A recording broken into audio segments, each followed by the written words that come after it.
welcome back to the RationalInvestor.com Broiler Chicken Show. Trade your trading plans, don't take too much risk on any one trade, and just let yourself get rich.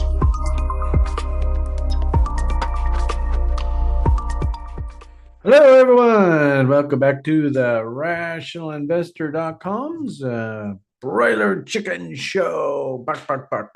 Weekend frivolity here. Happy Sunday. May the 4th be with you. May 4th. Anyway, interesting to see how, I guess, prior to the beginning of May, social media and stuff was just jam-packed with political stuff and rhetoric. And now, ironically enough, if you look at social media, all of that has completely died off. And all I saw was May the 4th be with you mentions. So, crazy times. I have a feeling we just went through some sort of cycle pivot there. Seems a bit surprising how political everything got there in the world. And not by accident, I suppose. Can't make really head or tail out of all of it, to be honest with you. But anyway, nice to see regulars over there on YouTube. I don't know if we're going to have really that big of an audience here today or not. I am relatively close to Lily, so I don't have to leave right away. But of course, I do like to pick him up around 2 o'clock, and it's about 11:40. So we got about an hour and a half or so. I think Chris said he's going to head off here, so I'm on my own. If anything, is there anybody else? Nobody else is in the hangout with us, eh?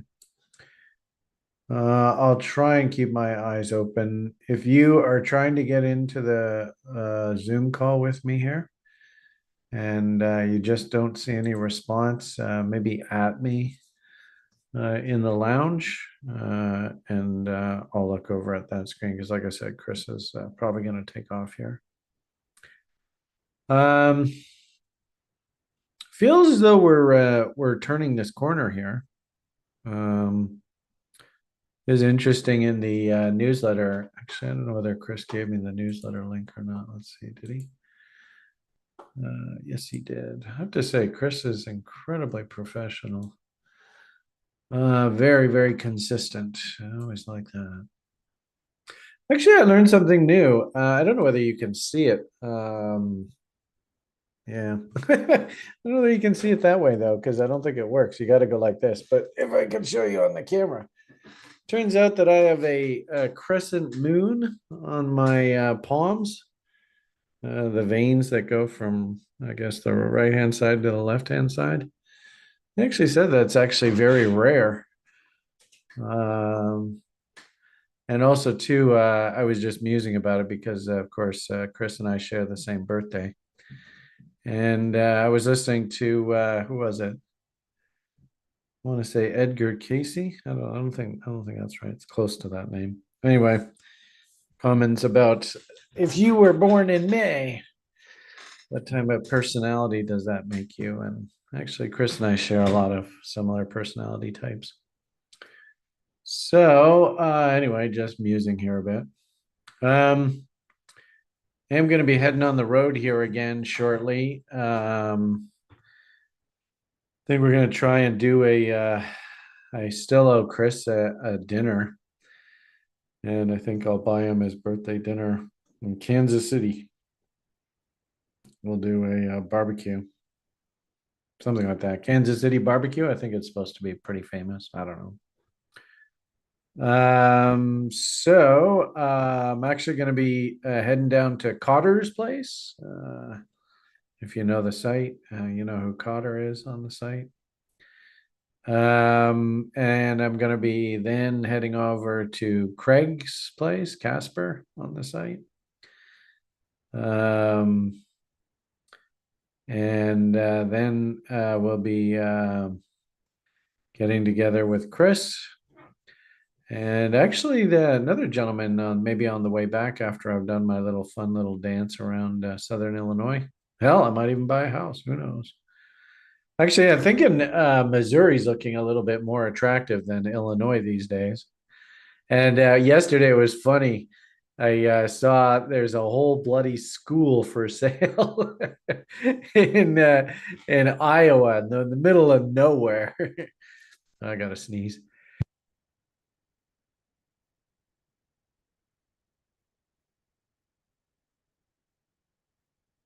Oh, that was three. Three is, oh, usually three is good luck. Oh, that's good. So that's hopefully it'll be a good video here today for you. Whenever I only sneeze two, that's bad luck, and I have to literally put the mouse down and don't trade anything. It's remarkable how consistent that barometer is. Three sneezes, that's good luck. Anyway, so going to be buying Chris for his birthday, some barbecue there in Kansas City.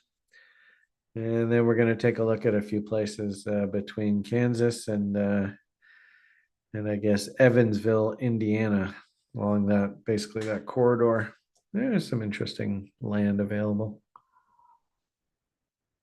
And of course, you all know my prognostications for the hyperinflationary bubble that sadly I think has to happen in 27, 28.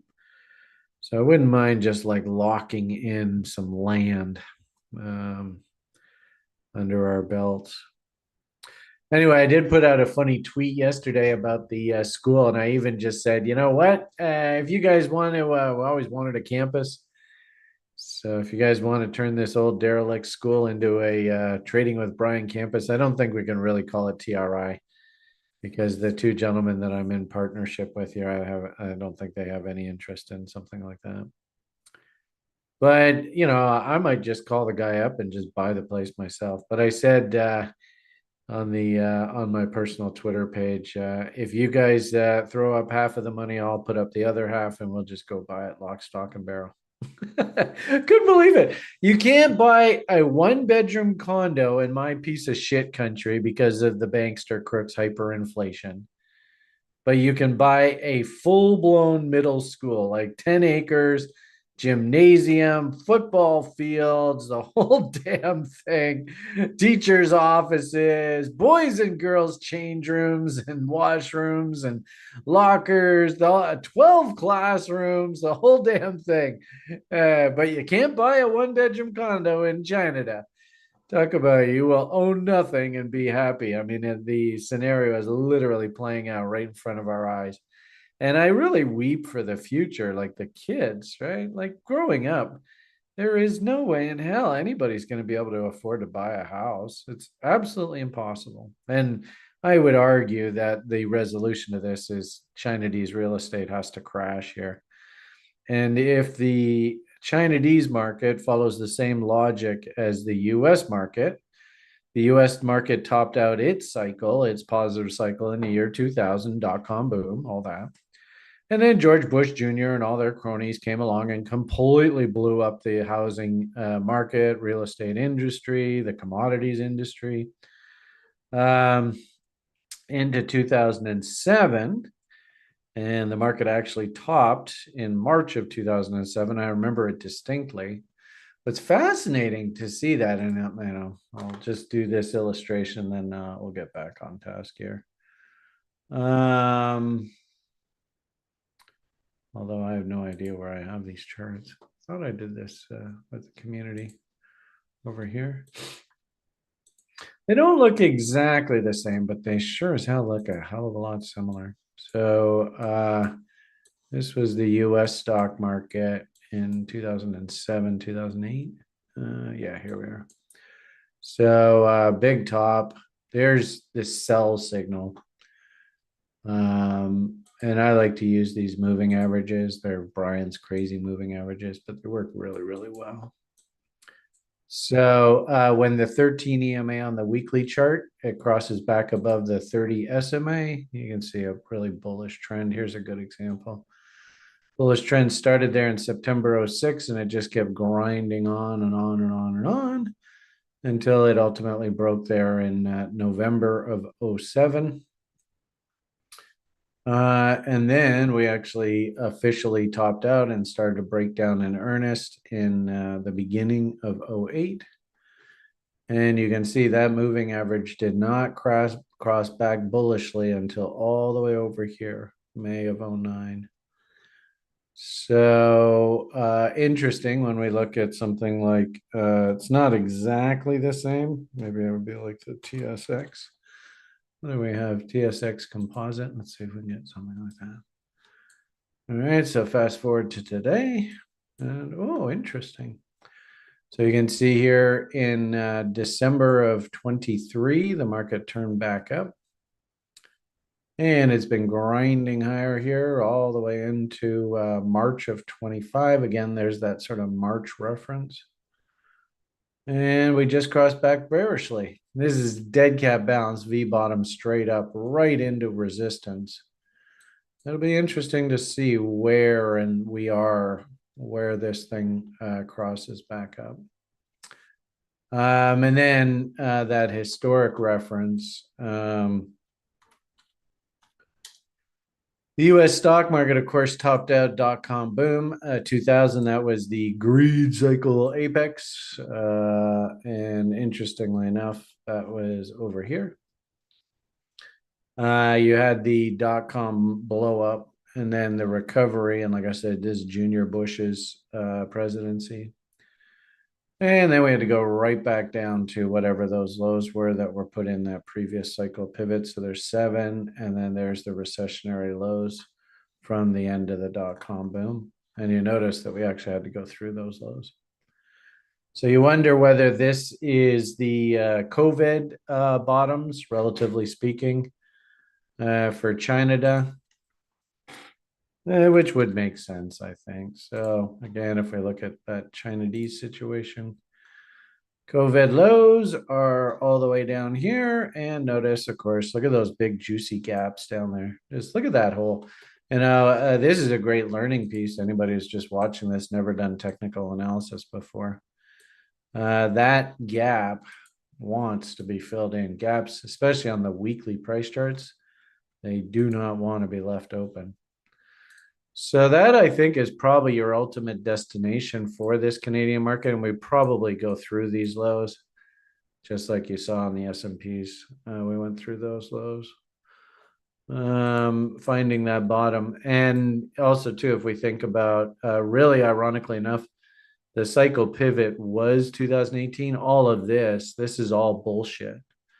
And the sad part about it, of course, is that if you actually measure this in M2 money supply, or, you know, try and understand this in the context of they've diluted the shit out of the currency. So what's the actual value of the stock market? So if you take that dilution out, then you actually see this is versus the US money supply, but you get basically the same idea.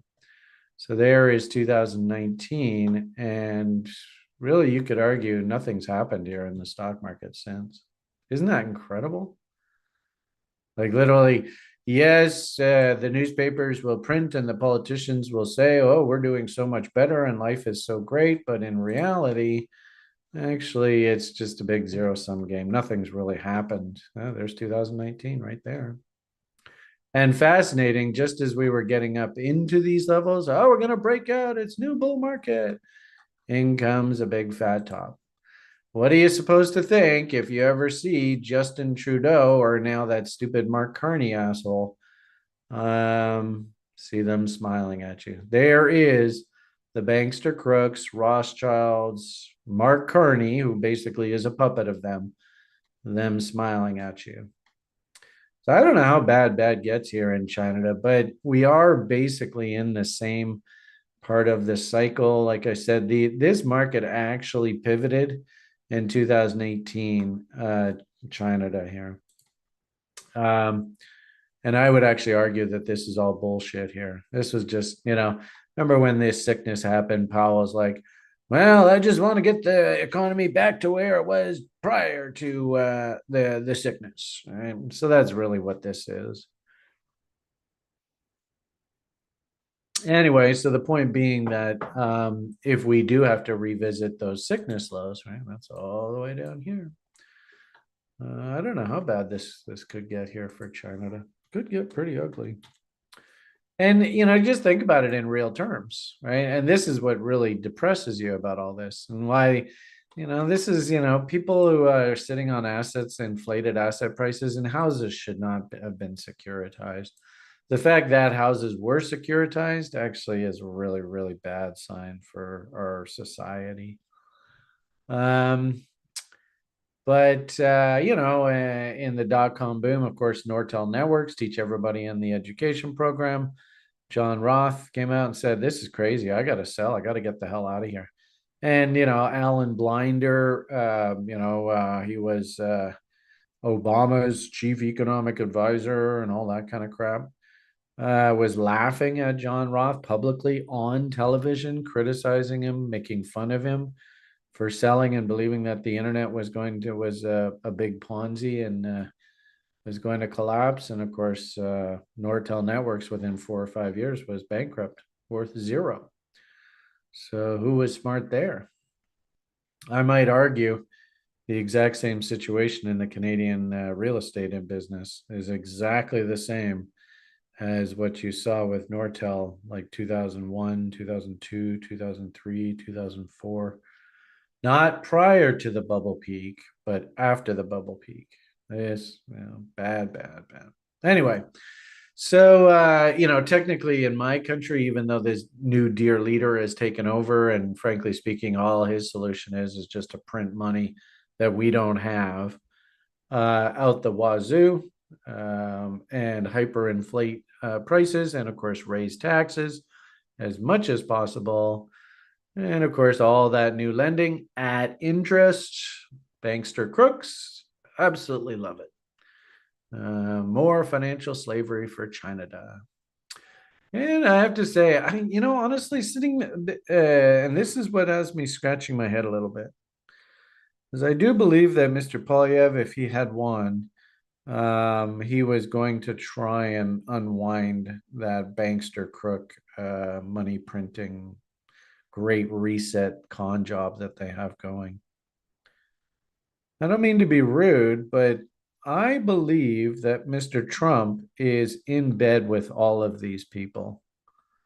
He's not the great savior that I think a lot of Americans believe him to be.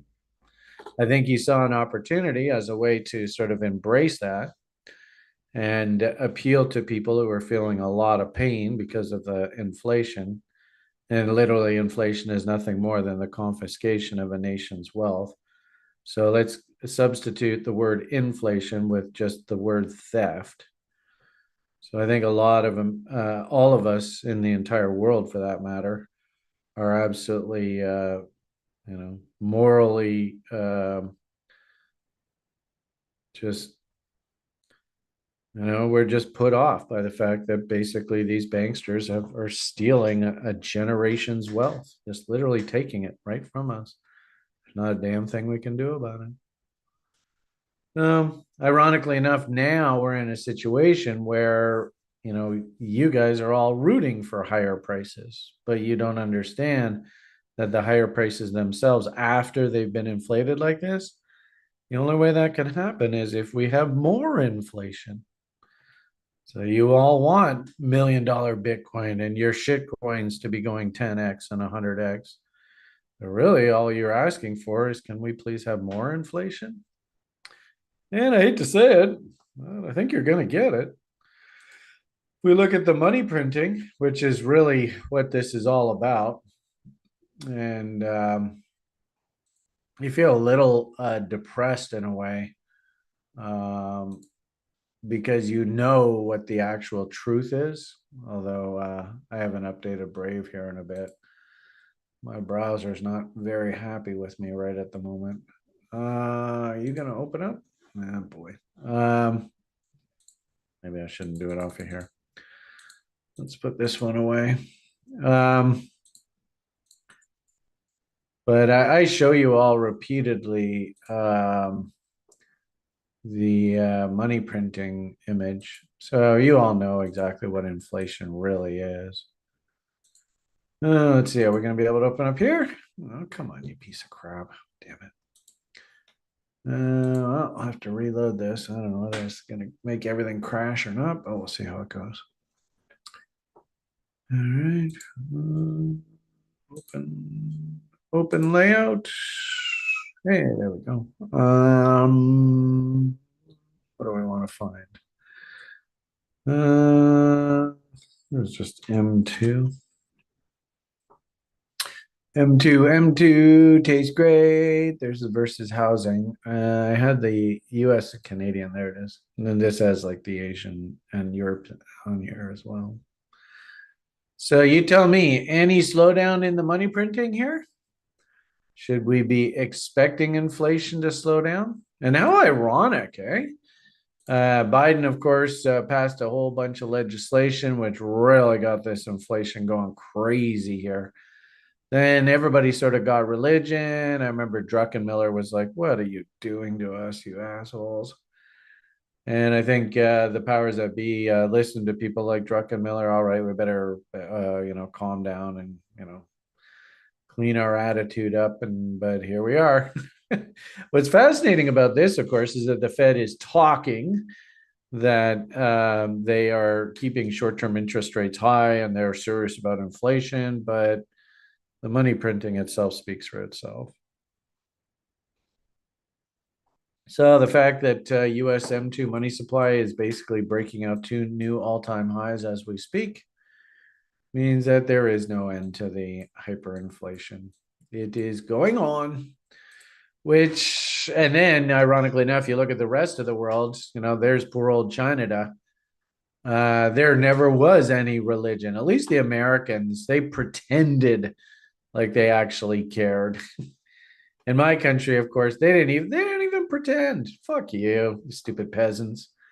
You know, get a government job, then you'll be perfectly fine. Right.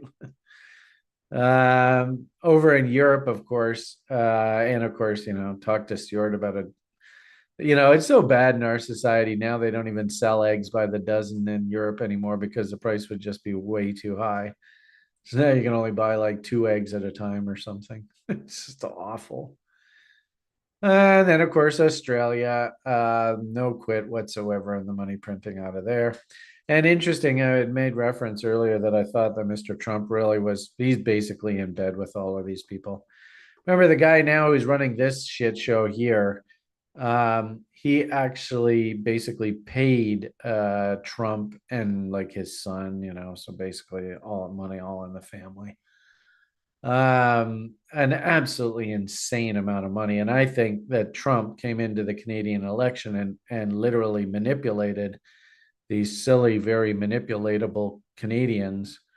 And he did it entirely on purpose. Even on election day, he was tweeting out, "Yeah, you'll be the 51st state," just trying to just goad the Canadians into, "Oh my God, we better vote for the one guy who's going to save us." Although I'm not quite sure how anybody got the logic. Oh, he has such a great resume. Well, but he's part of this whole con job. Oh, don't talk about that. I don't want to hear the money master stuff. Oh, no, I got to stick my head in the sand. My pension check is still coming, right? And I still got my free healthcare, right? Oh, okay, fuck you and your stupid inflation bitching. Yeah, shut up. Go get a job, stupid young punk. I got to enjoy my senior citizenship. Anyway, Brian and his crazy rants.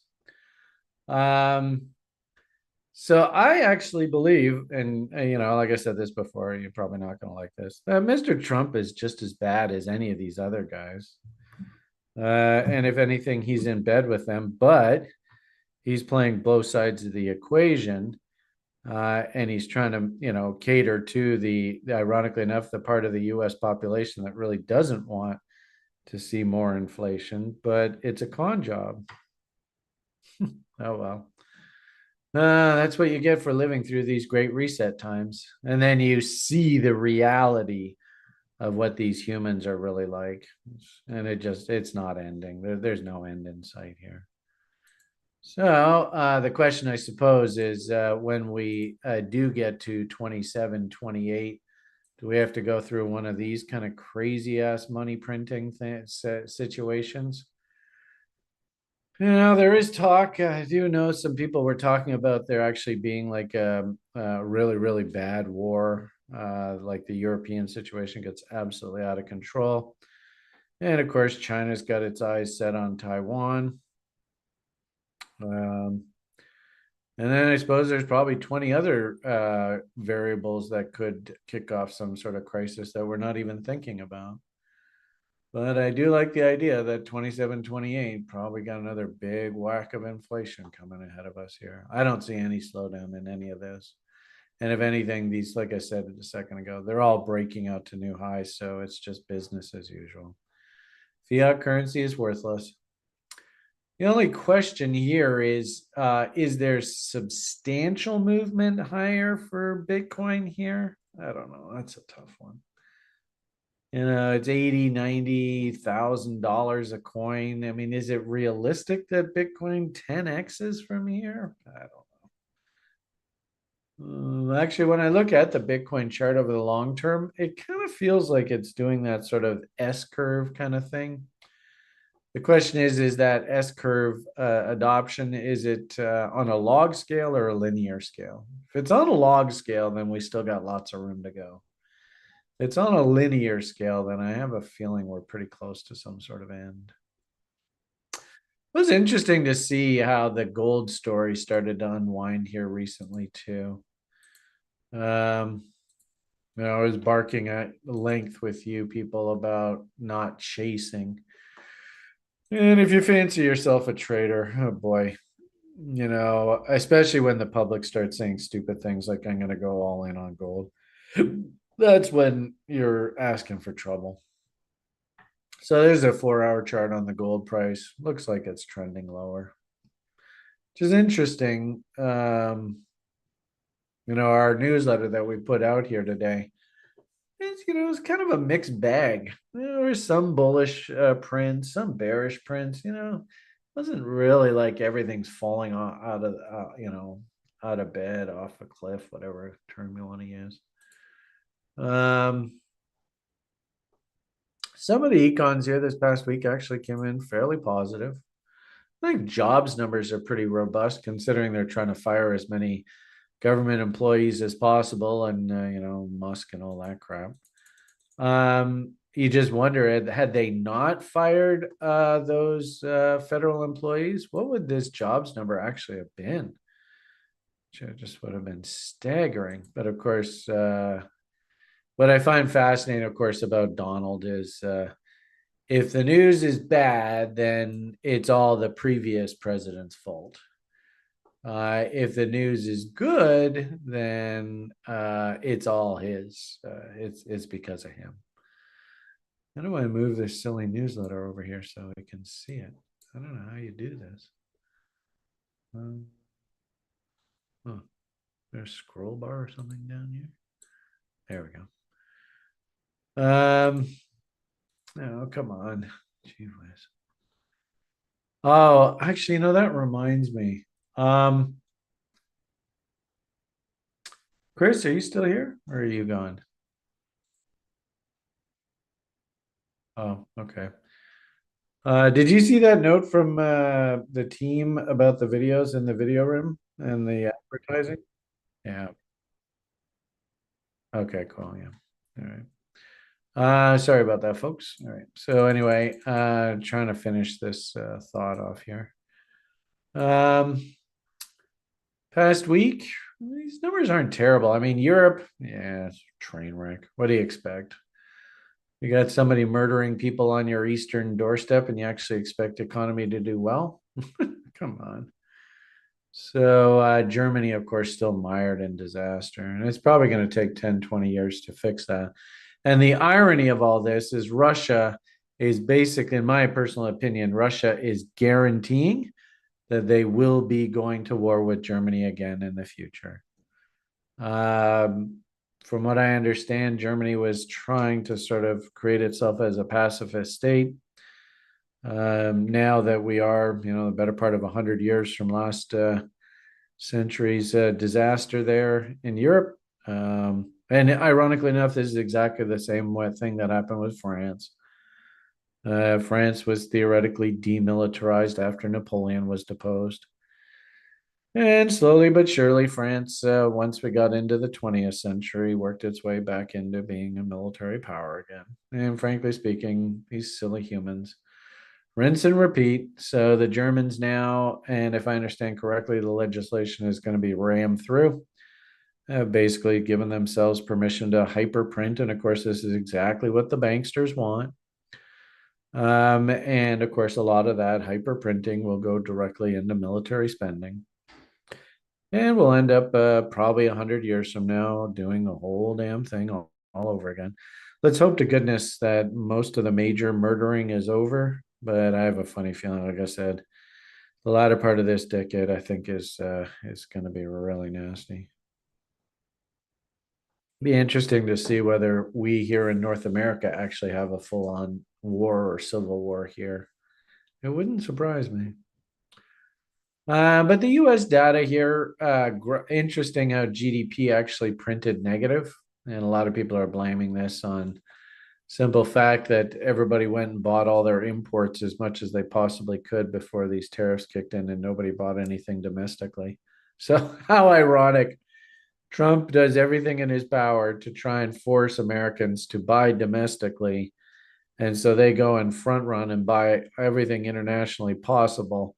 And then once the tariffs actually kick in, we're actually probably going to find that consumers have already loaded up their cupboards and they go into like a spending coma. The exact opposite of what he was anticipating would happen is going to happen. You can't write better fiction than reality, that's for sure. But interesting to see things like the personal consumption expenditure index actually coming in kind of flat here. Again, this is sort of like people are reeling. So income there up 0.5%, spending actually up 0.7% down the states. Um, Obviously, we had the big jobs number on Friday, and the jobs number actually came in relatively firm. It would be interesting, like I said, had the government payrolls not been affected, what would have this number been? My hunch is it would have been like plus 300,000. So that's the irony of all of this is the economy, and it makes sense. It was the end of actually not the end. Theoretically, it should have been like the midpoint of Joe Biden's tenure, but unfortunately, he lost his scruples. And if he had just kept his sanity, I think he probably would have just walked right back into office. But that's what you get for getting old.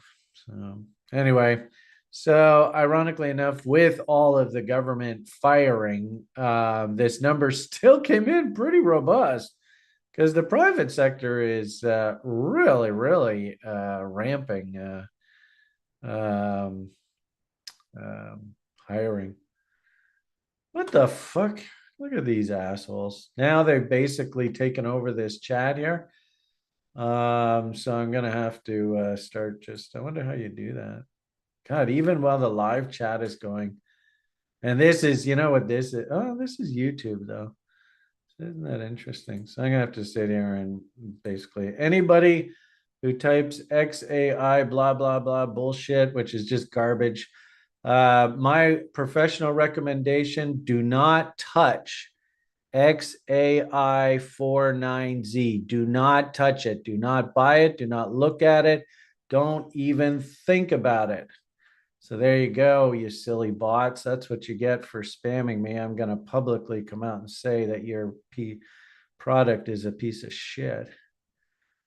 But what it means is I have to spend 10 minutes now deleting all of these people. And obviously these bots, right? They probably got like, they probably God, what a shame. So I don't even know whether this is even worth doing here because this would take, if I had an assistant here helping me with this, I would ask them to do this. This will take an hour to delete all these damn things. It'd be nice if there was just a quick, easy button. I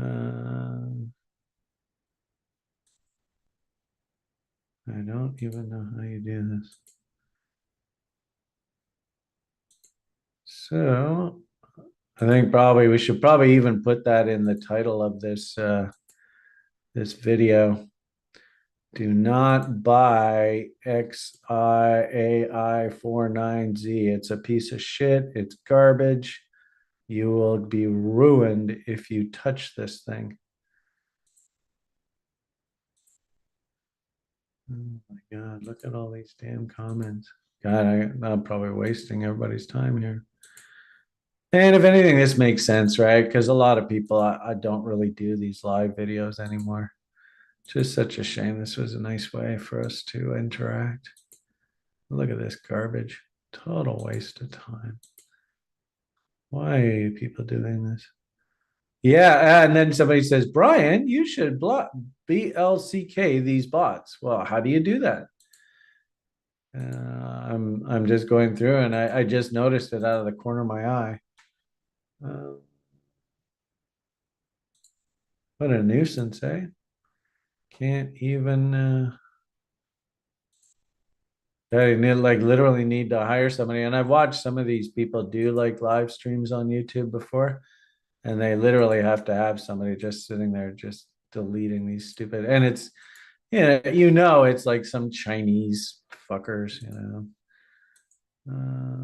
what's really sad is like people are literally being like kidnapped and forced into like almost like quasi prisons, and like literally at their like a gun held to their head. They're being forced to post all this stuff. It's absolutely incredible. Listen to this. Dulsulu, and who knows if this is even a real person. I bought this piece of shit listening to your advice. Thank you. Fuck you. So this is the end result of all this, eh? God, what a nightmare. Look at this. I don't know how much time I've wasted here. All I'm doing is just going through and just blocking every single one of these. What a waste of time.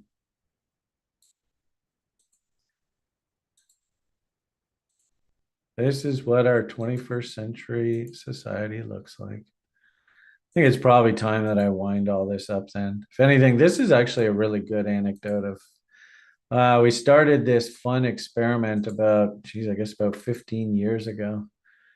And and doing like YouTube videos and all that kind of stuff.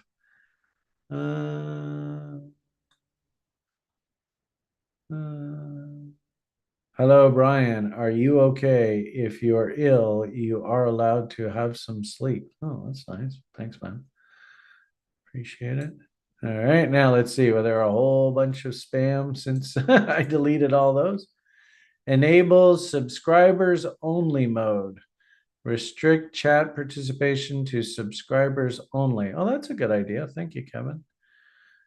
Love you, man. All right. And buy my. Maybe it's a sign of success if the bots are messing with you. Yeah, maybe.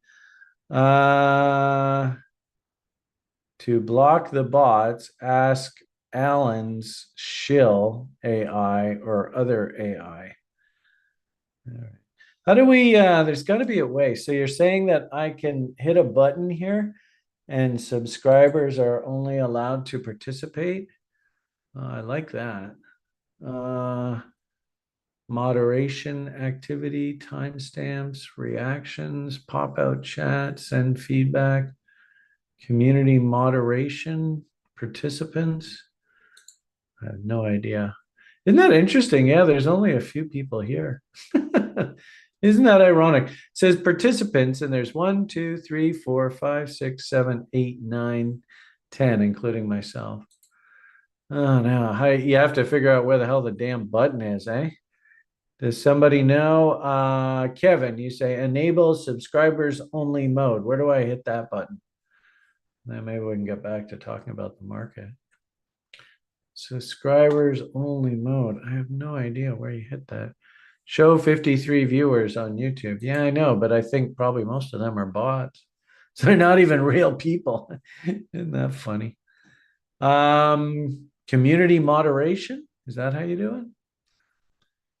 Hit the like if you like banning bots. Yeah, something like that. I don't know where the button would be. There is an edit button on this, but should I go and edit this video while I'm in midstream? That seems like I'm asking for trouble. Is there any way moderation activity? What does that do? I wonder. Moderation activity will be shown. Welcome to the chat. Remember to guard your privacy. All right. I don't know how to hit that button. If I knew how to hit that button, I would probably do it. And unfortunately, Chris is gone. So that's too bad. I just wasted everybody's time there. Under who can send a message, choose subscribers. Under who can send a message. Now, where the hell do I see that? Who can send a message? Not there. Who can send a message? Stream, add stream marker, create highlight video, insert ad, posted instructions in lounge. Oh, you're awesome. Oh, thank you, Josh. What time is it? 12:19. Oh, there you go, Josh. To enable subscriber only mode during a YouTube live stream, follow these steps. Go to YouTube Studio. All right, sure hope this doesn't kill the stream. I could very easily see it do that. Anyway, all right. So I did that. In the left menu, click Content and then go to the Live tab. Content. Live tab. All right. Find your live stream either live now or scheduled and click the pencil edit icon. So streaming software, I guess this is it. Edit, pencil, edit. I think that's this button. Okay. And I said, in the live stream setting, go to live control room. Live control room. Oh yeah, this is nice and easy. No, I'm lost. I do not see it. Live control. Well,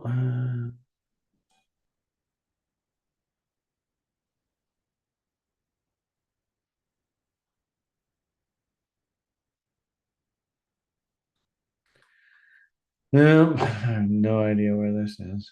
Oh well. I don't know what to do, folks. Yeah, well, I'll just keep trying away. If I look over and I see the stupid bots back, I'll stop everything I'll do and start it again. So anyway, Econs coming in relatively firm. I don't think the Fed has permission to lower interest rates in the face of this. Did notice that Fed's Treasury Secretary Basant guy. Yeah, I don't ask Julian to do anything. We don't do that. That's asking for trouble.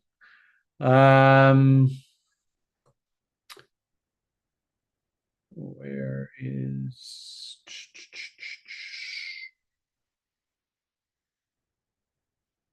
I don't even know what page I have it on. I think I have it over here. Nope. Anyway, Mr. Here we go. Mr. Basant was talking about him wanting Fed to lower interest rates. Here's the interest rate curve that we follow here to sort of see where we are on schedule with regard to interest rate cuts. You notice last cycle, of course, this was through the sickness. You can see how the 2-year bond started to trend higher. And it was pretty trending higher in earnest here before the Fed really got going, cutting rates.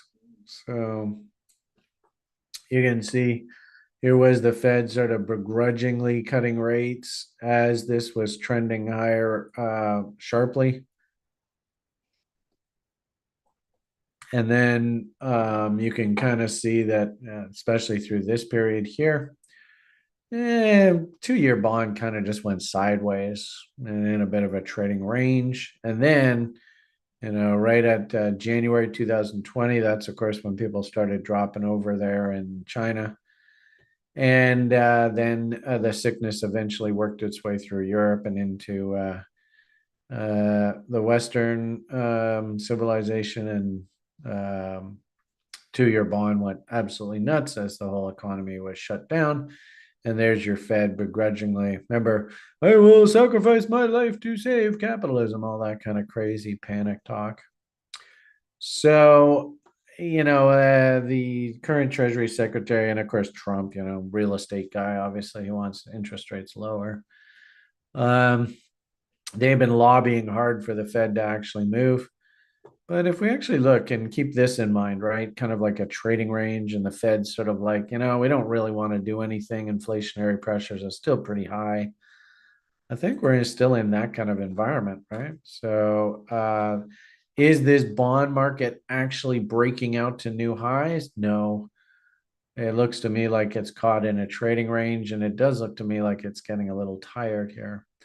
So we did have the Fed lower rates to a little bit. And unfortunately, I actually think that a lot of that was unwarranted. It had to do with the election. And I think that they were trying to manipulate the market to have Biden reelected. Then, of course, into the actual election event. This is sort of the aftermath. Well, it looks like we got 4 years of Donnie ahead of us. And of course, the Fed's basically just sitting on its hands right now. The rest of the world is cutting rates aggressively. So I wouldn't be surprised if the Americans eventually have to play catch up. But while Donnie is doing all this stupid stuff that he's doing and pissing a lot of people off with all this uncertainty, I can imagine the Fed's kind of like, well, we don't know what the fuck's going to happen here. And if this cannot break out to new highs, and I would even suggest throw this on your screens. And if you want to see, this is the big difference of why, like when I educate people and try and teach people how to trade, I want you to be able to look at the market and make reasoned decisions for yourselves, not turn on the TV or, turn on to whatever Donnie's latest barking platform is. And you just sort of listen to him and believe what they're saying. Because frankly speaking, I don't think this 2-year bond market is telling you that interest rates are falling dramatically here. If we get any kind of bump up and this M's out here, well, I mean, you can see what happens when this thing's M's. This 2-year bond, if it's going down, that means interest rates are going up. And if price is going up, that means interest rates are going down. Well, I would say that really you could even argue that basically since last summer, interest rates have been sideways. They've not been falling. There you go. The bots are back. Hey, asshole. Nice to see you. But I caught them right away. So just gonna have to keep an eye on that through the rest of this broadcast. Stupid assholes. And yes, you know who you are. So I don't know whether we really want to get too wrapped up in the idea that the bonds are going to take off like a rocket here. I actually think the bond market's kind of sideways for the time being. And actually, this is a fantastic anecdote of our platform. So if we look at the breadth indicator, I was actually feeling very optimistic about the market 2 or 3 weeks ago, let's say. And actually, I created this new page that will include in subscribers, if they want, how to sort of trade with the breadth indicator. This is Brian's page here. And you can actually see market timing signals really quickly and really easily. Wow, look at that. The viewers just dropped in half. So I think the bots just gave up. Isn't that funny? But you can see that, there, especially through the eclipse window and all that kind of stuff, we were in a situation where the market could rally nicely.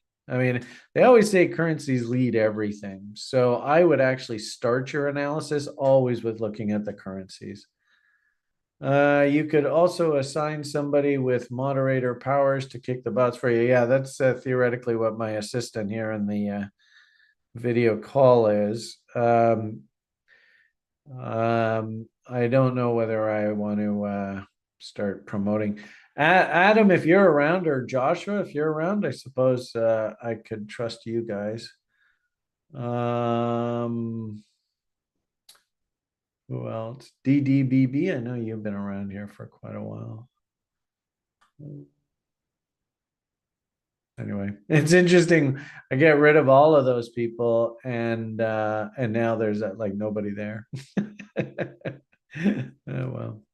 Anyway, back to our story. So I think that the currencies gave us a really, really nice signal here back, let's call it the end of March.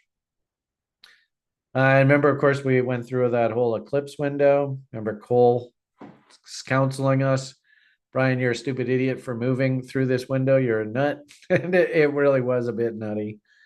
No doubt about that.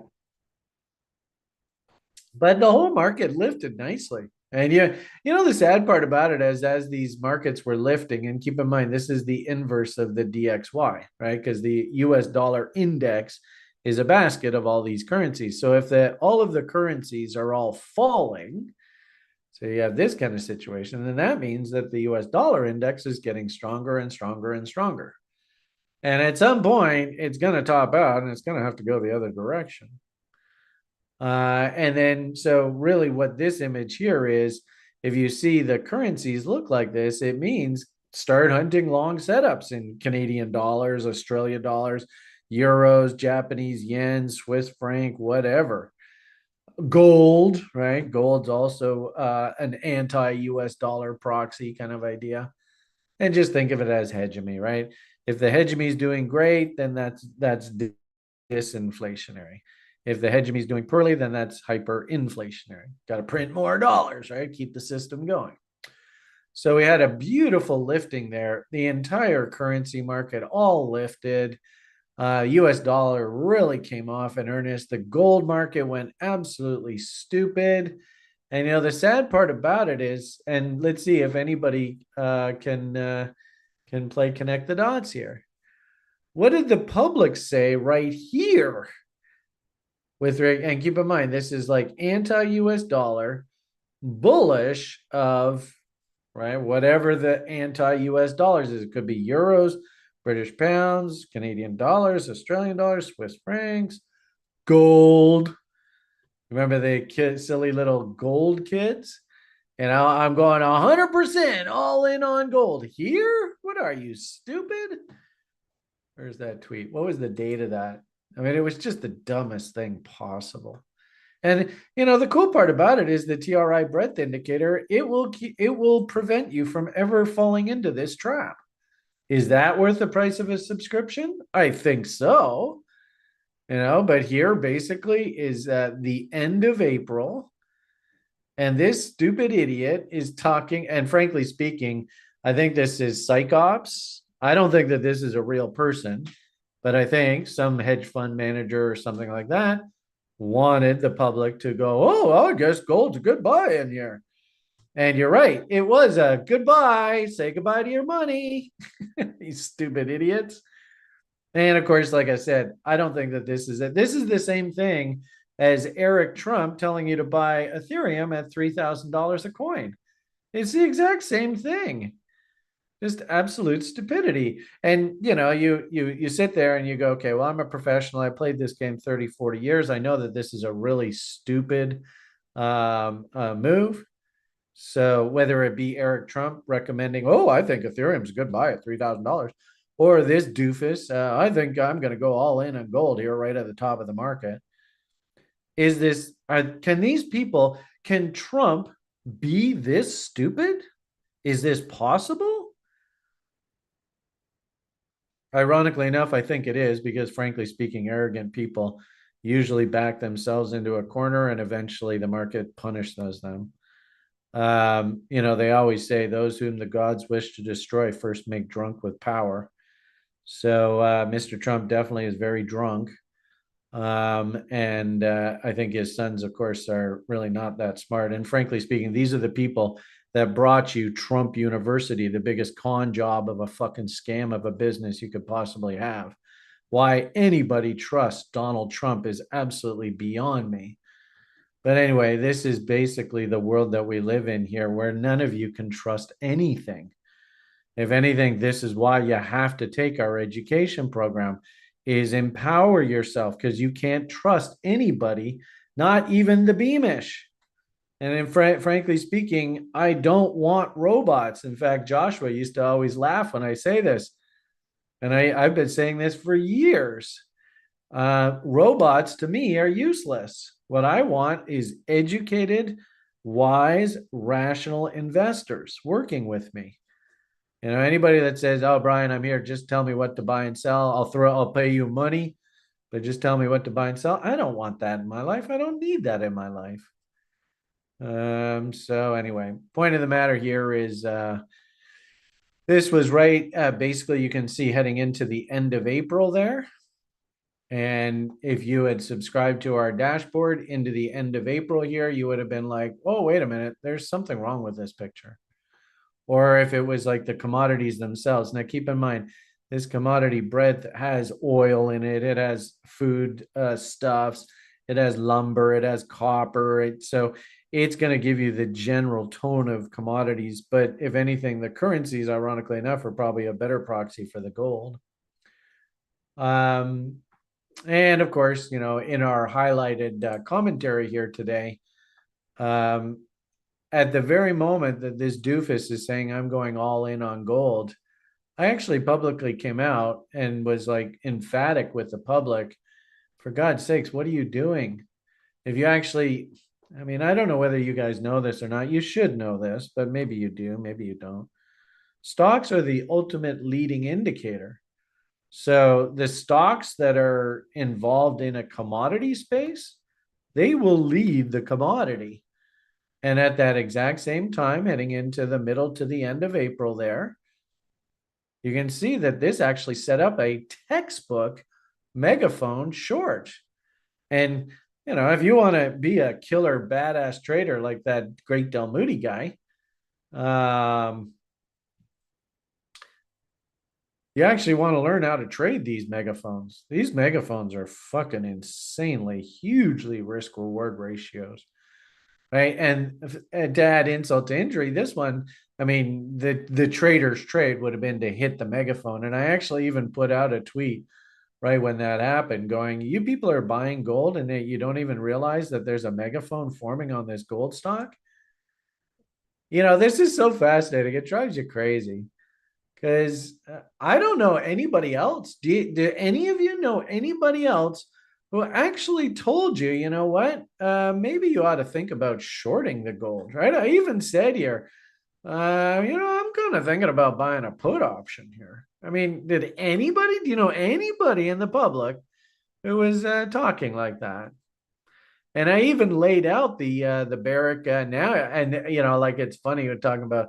Do you actually rub salt into the wounds and talk about actually bearish continuation pattern trade setups now? The poor schmuck here, this guy here, he's still trapped long up here. God, who knows how long it's going to take for price to get back up there just for him to get released if he hasn't already been margin called and liquidated already. But I even came out and even posted here. Oh God, now all this crap. See, this is half the reason why I don't even like this. This is not, I don't, do I really want to see what other people are saying, especially the way how the public is so stupid when it comes to investing? Do I really want to even hear any of this crap? Why are they doing this? And this is unfortunately Alan's taken over this platform. And really, all he's trying to do is he's trying to just trigger your emotional triggers. I mean, do I really need to see this shithead's name on my screen here? I have absolutely no interest whatsoever in this person.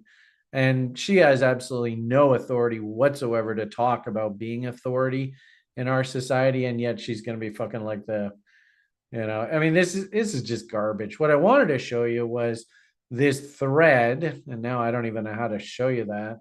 And the fact that I was basically coming out, look at this. I don't even know. How can I show you these stupid posts? Oh, so frustrating. Add another post. No, I don't want to do that. I want to show you how I was telling you that Barrick was a short. But how the fuck do you do this? God, it's just frustrating. No, I don't want to do that. I can't even get to the post now. God. I think as I said before, I think my time in social media and all this kind of stuff, I think it's coming to an end. I have no interest in playing this stupid game anymore. Anyway, I mean, the irony of it all is that the breadth indicator is fucking awesome. It's just absolutely perfect. So, the middle of April there, we had an absolutely incredible signal in the bond market. And the bonds did move up. I mean, I'm not going to fault you. I think the longer end just kind of going sideways here right now, but that shorter end did move up a bit. That conversation that I was just having with you there a few minutes ago about the short bonds. But you can clearly see here on the breadth, the bonds are actually, they've gotten back overbought again. So they're not now. Obviously, they've gotten bitch slapped here, but you can see the short end or the medium term signal. It's sitting at 93. Oh boy, can't touch that shit. So, I mean, there was an absolutely incredible lift. And of course, any of you that play crypto, it's absolutely beautiful signal in here. Absolutely beautiful. This is exactly what you people are looking for. Give me a system, a signal that just simply says the market is washed out and it's now time to enter the market. And then you pull up your favorite lists, your favorite names. Great part about it is TRI makes it really easy from an investor perspective. I hear so many people in this space going, oh, yeah, well, I'm not a short term trader when the market's going down, right? I'm an investor, right? Well, this makes it really, really easy.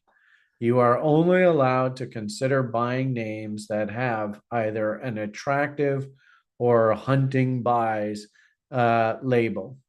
If it says avoid that shit like the plague. And I hate to say it, not allowed to buy Bitcoin now anymore. It's just too expensive. I mean, that's the irony of the Bitcoin. I suppose when we look at the price chart, you'll understand why. And what's really great analogy of this is, lo and behold, and the great part about this platform is we can go and look. The Toronto Stock Exchange is heavily commodity based, obviously. Well, and the guy who's running the show now, he's going to try and put all of the commodities out of business. This son of a bitch. I can't believe what these people are going to do to my country. Keep in mind, technically, Canada is bankrupt. I mean, all of these G12, 20 countries were all bankrupt, like horribly so. And we have to come up with revenue to service this debt, and the commodity extraction and then selling those commodity products into the open marketplace. Keep in mind the Chinese are buying oil and coal like there's no business. Brookfield Asset Management, the company that basically our dear leader now owns and manages, at least he owns a big chunk of it. They are in a very, very lucrative commodity contracts, selling commodities to all these countries. So the fact that this son of a bitch is actually going to make it illegal in my country to mine these commodities, like what the fuck? Why are they? And he's even publicly in like behind closed doors though, right? It publicly was released though, saying that he doesn't give a shit about the environment. Kind of suck my dick, you stupid environment, a waste of time. But this is very, very profitable. And these companies are going to make a fortune because, in essence, what he's doing is he's constricting supply. Hey, there you go. This is from an old meetup from about 10, 15 years ago. These guys were passing around funny pictures of me. Robots are useless. What I really want is a bunch of educated traders. There you go. Anyway, so the point of the matter here is we can look at China And it's fascinating. What are the names in Canada that you should actually be thinking about buying? Pot stock, that's interesting. An oil stock, a shipping stock, another oil stock, a steel stock, but actually this data is erroneous, so we took that out. Can Air Canada, I don't know about that. I would never invest in Air Canada. It's the biggest scam alive. Precision Drilling, that's another oil stock. Paramount Resources, that's another oil stock. Ballard Power, which is a proxy on the natural gas market, but hydrogen. BlackBerry, Canadian tech stock of all things. Forex Resources, another oil stock. Vermilion, another oil stock. Interesting first Majective, but I think this data is erroneous. Anyway, hopefully you heard. Oh God, look who's in here. Dickhead himself. But a lot of oil stocks in this attractive list. I did find that interesting. A lot of oil stocks look very, very attractive right now. But then let's look at the flip side and remember that silly person who was saying, I'm going 100% in on gold. Well, is that a smart idea? Remember, you want to avoid these things like the plague. What do we got here? Oh, Cisco Mining, that's a gold stock. Torex Gold Resources, gold stock. Good old Canadian bank. Well, I guess that makes sense. Nova Gold, another gold stock. Aurea Mining, another gold base metal stock. Another bank. Oh, interesting. SSR Mining sounds like another gold stock. Lundin Gold. I don't know. Do you guys see the theme? And where's Barrick? I just walked you through that beautiful short setup on Barrick, the megaphone. There's Agnico Eagle, another big gold stock. Kinross, another big gold stock. All of these, avoid. And then even just the Muzz that are not quite avoid, but they're all up in here too, right? I am gold. There's Dickhead himself. So just a point, First Quantum Minerals, that's another gold stock. B2 Gold, there's another gold stock. I suppose with the gold price coming back down here, and these gold stocks all coming down to earth here now. I don't know where the hell's American Barrick? Pan American Silver. Meh. So I guess what I'm trying to say here, and I can't find Barrick. It's on here somewhere. I'm half blind. There was plenty of warning for you to stay the fuck away from these gold stocks. Lots and lots of warning. And that's the beautiful part about this platform. It works perfectly. And, you get the whole damn universe in one nice, polite list. It's so cool. So the point here is we use the breadth to kind of get an idea of where we want to think about shopping. And unfortunately, it actually looks to me like the currencies have had their run. And now they need to calm down. And we're probably going to see the US dollar index firm up here a bit. And of course, we're going to see the gold also come back down.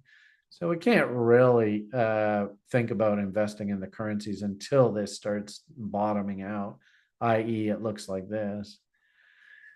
Unfortunately, it's probably the same conversation in crypto. And I think crypto and the currencies are highly, highly correlated. So keep in mind, you could make the argument Bitcoin, gold should basically move in the same direction. And I think you could make the argument to a certain degree that Bitcoin and the US dollar index are going to move in opposite directions. So not a big surprise to see the way the currencies are acting and the way the cryptos are acting. Very, very similar. And unfortunately, this kind of image, this is bothersome, especially when we go look at the crypto charts, because we've just gone straight up. I mean, this move was literally like one big A, B, C, D, boom, boom, boom, boom. You're done. Thank you very much. Get the fuck out of my face. Then what? It's, unfortunately, what we really want to see as investors, we want to see a nice wide base. You've heard me talk about saucer bottoms. When we get to the charts, you will see we have no saucer bottoms anywhere in sight. And what's a little bit bothersome about this is the bond market. And I've said to people repeatedly that the bond market is the key to all this because we're up to our tits in debt. The bond goals basically run our lives now. We're on the other side of this basically 80-year interest rate cycle. And now, as of basically 2020, we should have like literally 40 years of rising interest rates ahead of us. 1982 was when the interest rate cycle topped out. And, basically rates topped at double digits. And we had 40 years, 40 years of falling interest rates. So we now have the wind at our faces with regard to interest rates. And anytime interest rate picture rolls over, we all have to hold our breath. How bad is bad going to get? And the interesting thing about down here, and I think this was the hallmark that the bond market was oversold and that Donnie had gone too far with all of his nonsense, was the stock market was heading down, but the bond market was heading down at the same time. And that doesn't usually happen. And that actually was a sign that maybe the bonds had gone a little too far. Ironically enough, I put tweets out that Mr. Hugh Hendry is actually very bullish of bonds. And frankly speaking, I agree with him. But I don't think that happens until we get into the new decade. I think the new decade, the 2030s, will be very similar to the 1950s. In the 1950s, the theme of the 1950s was low inflation and pretty good growth. But we had to go through the latter part of the 1940s first. And actually, this would be a really interesting quiz question for you. Who was the gentleman? If you're a student of the market, then you'll understand this environment coming up here and how difficult it's going to be.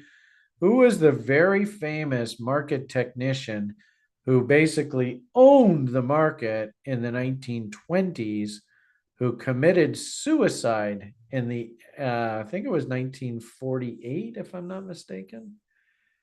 And he did so because life was just really, really tough. Very good. Oh, great Del Moody. Smarty, smart, smart. Cotter. That's right. So unfortunately, if a market is so bad that it literally drives a guy like Jesse Livermore to commit suicide, what do I think that's going to do to schmucks like you and me? Oh, goodness. There's going to be a tough, tough period ahead of us, folks. Anyway, so the point of the matter is, I think we had a nice little reprieve there in the market. It did set up a nice little rally window, and the whole damn market lifted nicely. But the problem here is, have we gone maybe a little too far too fast? Bonds have actually rolled over now, and they're starting to look dangerous again. The currencies have rolled over. The commodities have rolled over. The stocks, the problem here is now on the medium term, stocks are getting overbought again. And you can actually see from a country funds perspective, and this is a great way to measure basically the entire world equity market, like equity as a proxy around the world. You can actually see the country funds actually just flashed a sell signal there with the entire medium term picture all ridiculously overbought. How long does this actually have to take to get back to this kind of image? A month or two? Could easily happen. So, looking at the breadth, unfortunately, I don't really see a heck of a lot to get interested on the buy side. I will say, though, it does look like crypto maybe is getting a little bit overdone in the near term. I was quite surprised to see that crypto is actually flashing short-term oversold condition. So that was kind of interesting. So using the breadth indicator, especially when crypto can give you these oversold condition windows, that's when you, in this kind of environment, and this is the only time when you really should. But when you see that, then you scroll down to your weekly commodity trend survey, you pull up the crypto index, and you just simply ask, are there any names that look attractive? And the system makes it really easy for you. Ethereum here, I can't show you what the screen looked like on that particular date. I probably should have pulled that up, but you can see still, even now, 1, 2, 3, 4, 5, 6, 7, 8, 9, 10, 11, 12, 13, 14 names. So a little less than half. I remember at the bottom of the market, about 2/3 of this list was reporting either retractive or hunting longs. Well, Ethereum's a good example, I suppose. I don't know how old this data is, though. That data looks a bit old there. Yeah, April 20th, so that hasn't updated for a bit. But I suppose if we pull up the Ethereum chart, I'll just pull up the actual chart on the site. Where are we here? This is actually the total index, right? So there was that April 7th, 8th event, right? And this is that signal from the breadth indicator. Whoa, they're throwing the baby out with the bathwater in crypto. And I mean, you tell me, how did crypto do from there? Pretty good. And as an example, this is one that I did step in and buy. I actually bought through this consolidation here. I love good old 78.6. This is like our venture cap reload zone, 78.6 to 88.6. But you can see 78.6, cute little W came in here, and I was like, I want to be long this thing. I think I probably should have gotten long on this reversal down in here, but I waited to, I think I got filled here. And a good example, the market just grinding its way back up. And ironically enough, if this was just simply a trade and I have to report positive returns to my unit holders, whatever, where's the button? That's what I'm looking for. Yeah, that in itself right now, that's 16, 17% gain on my money. I suppose technically I could just go blow that out and say, look at me, I just made 17% return on my money. How did you gold idiots do buying the top of the market? But ironically enough, when you actually do those kind of conversations, people very rarely ever tell you the truth about their returns. Most of the time, public just bullshits you. But the point I had made earlier was that this to me looks like a V bottom. And really, we all know, this also too, V bottom. So it rallies and then it rolls over and oh shit. So V bottom, it rallies and uh-oh. If anything, this is good that we at least got on the other side of this damn trend line. Because this downtrend line, this is where Trump Jr. and all that really they show you how stupid they really are. All right, buy here, you'll do great. And yeah, we have a simple rule at TRI. You are not allowed to call bull market until you actually see W's on other sides of trend lines. You're just asking for trouble. And that's exactly what that is. That's trouble. So I went and did a little stink bid buying here down the bottom end of the range, but I wouldn't actually say this is an outright trending market until we actually get a nice solid W on the other side of this trend line now. So we're all rooting for this. But at the same time, too, you notice what I just did there. Let's go back there.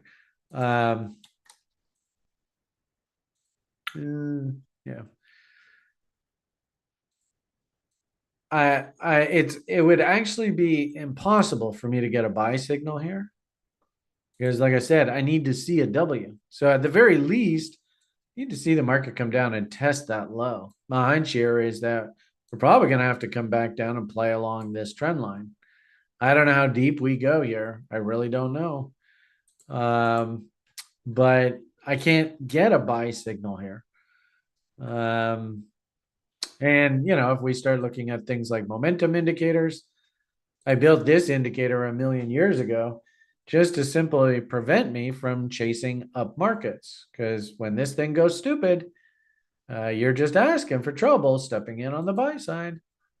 And stupid is when this yellow line either gets stupidly overbought or stupidly oversold, right? There is a really good example that if you had come in and sold this asset with the yellow line in the oversold condition, was that a smart investment decision? That was right here.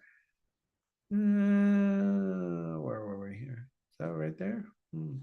So that was in here. You did okay, but to all intents and purposes, we're basically at the same level right now. Got another stupid condition here, I think, but maybe not. Ooh, almost. Did that get stupid? That's awfully close. Eh?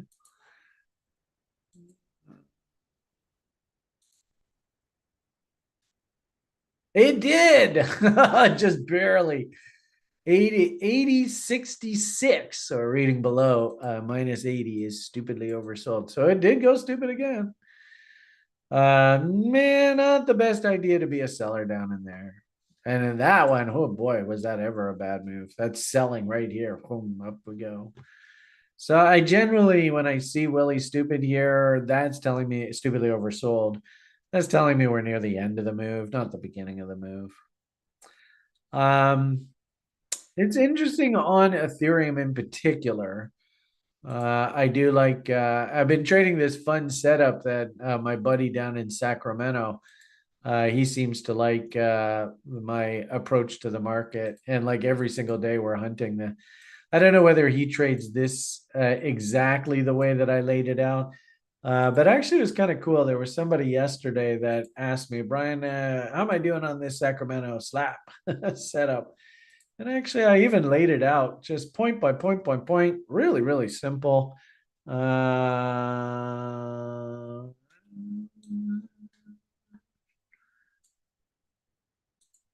don't know. I don't know. Well, maybe I can. Let's see what happens. I will try and make this a link. So there it is there. If you want the Sacramento slap Brian style, there is the setup. Oh yeah, it even did put the link, right? You can just click on it and I just cut and paste it. There is this setup, step 1, step 2, step 3, step 4, step 5, step 6, step 7. And basically I trade this setup every single day in the futures market. And I got to tell you, man, it's sick.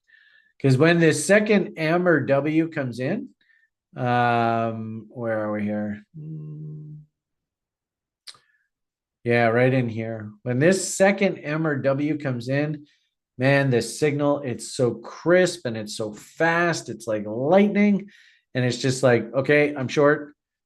All right, move stop to scratch, just hit. All right, 1.5 to 1. Yeah, we're coming into profit taking. Ding, ding, ding, ding. All right. Out goes 2/3 of the position. Stop still at scratch. And this is actually where I fuck up a lot. Is I see the profits moving up and up and up, and I want to move my stop and down to lock it in.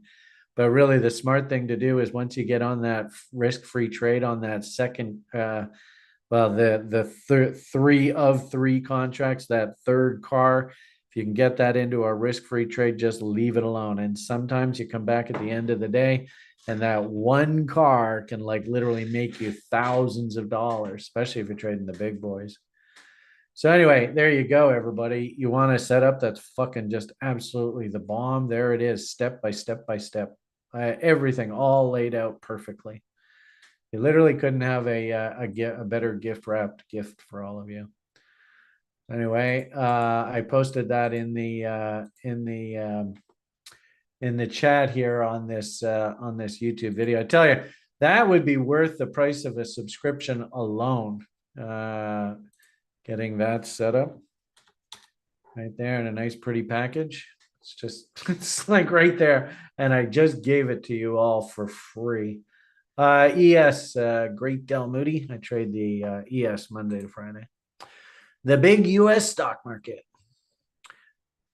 Okay, so continuing our conversation about crypto and the breadth, you tell me. Remember, Bitcoin has an avoid reading on the weekly commodity trend survey.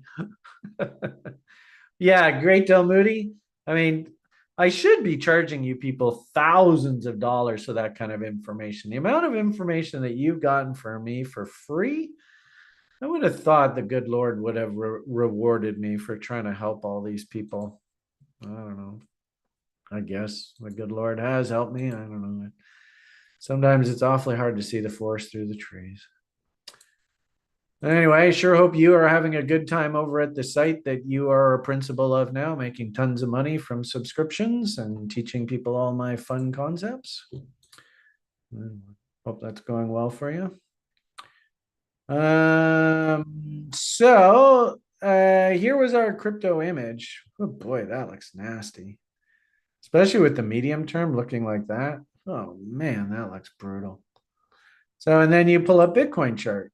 And that's, remember I had said earlier, What it looked like to me was this is an AB. Remember the Ethereum? We just looked at this and I bought some Ethereum on that consolidation. But this looks like A, B, C, D. Now, what the hell do we do? You can't tell me that that's the beginning of a new bull market. That's crazy. It's just, that's nuts. What's really interesting, I love to do this, is I draw trend lines. And then what I'll do is I'll try and figure out what's the sort of range that price is in. And for a while while we were going through this consolidation, I thought we were sort of trapped in here. And I had bearish setups working and stuff, and the setups got busted. This is why I think I had said in a recent video that our job is not to predict the future. Our job is to trade setups. But when I said that, somebody watching this YouTube video laughed like, "What, are you kidding me? That's your job." No, it isn't. My job is not to predict the future.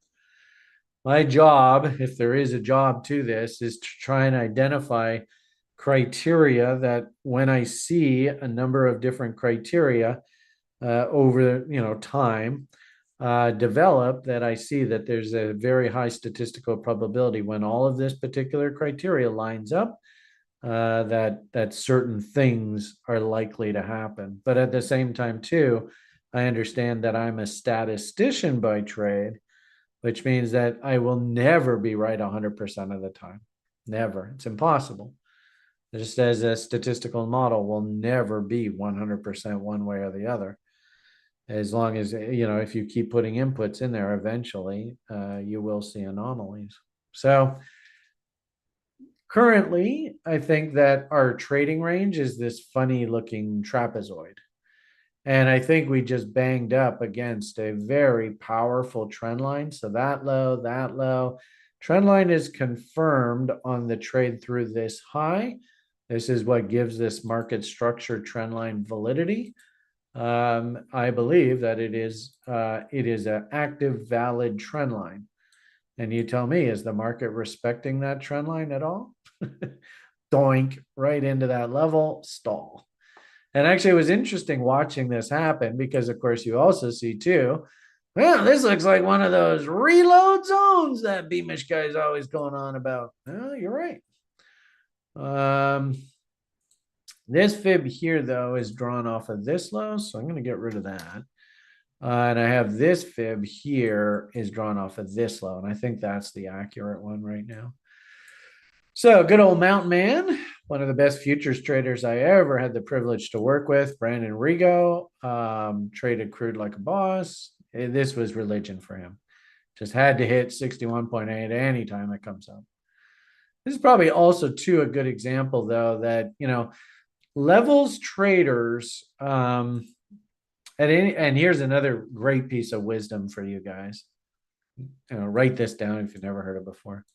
At any given point in time, we as traders, we have this battle going on between information risk and price risk.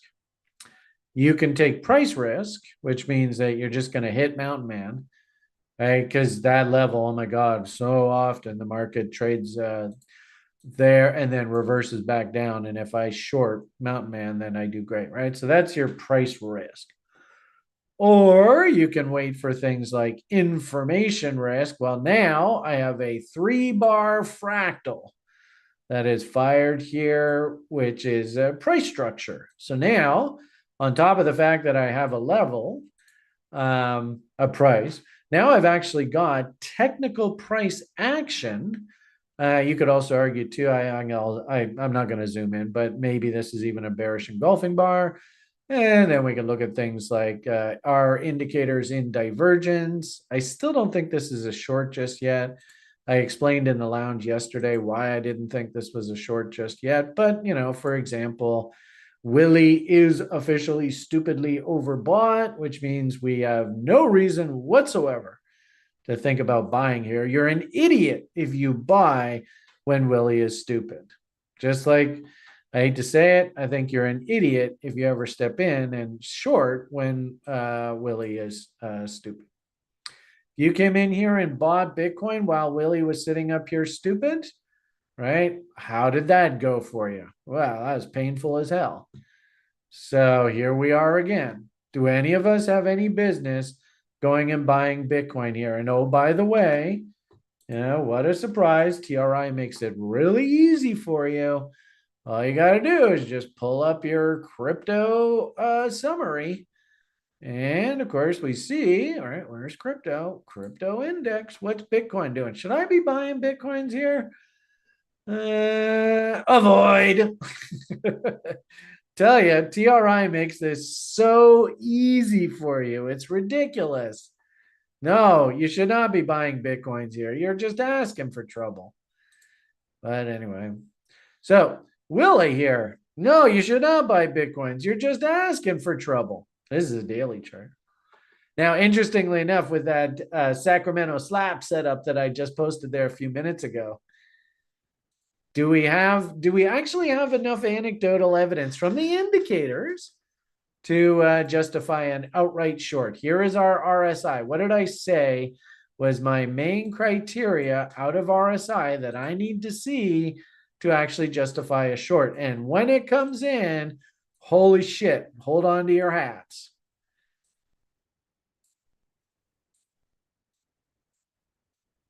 And do you see that signal here yet? Todd Schultz says, thank you, Brian. Well, you're welcome. Not quite sure what you're saying thank you for. So the question was, what was, and read that Sacramento slab setup if you need to. Let's see if you can answer the question, because you're here to learn, right? This is Brian giving back to the universe, trying to make a positive difference in the world. So think, work with me here. I got another, 20 minutes left, and then I have to head off to Lily. So what am I supposed to see here out of RSI to actually justify a short?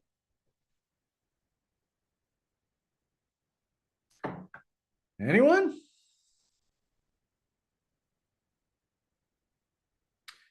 Do, do, do, do. Excellent. The one guy. Archery. Sweet. Now, do we have two M's there on RSI?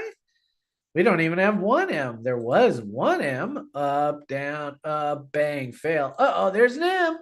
So if we got a second M, oh boy, that would be a sell signal. Run for the hills. But what did the market do? It not only did not make a second M, it actually went and took the first M back. Screw you. I don't want to be a bear. Boom. This has now been broken. No M here now.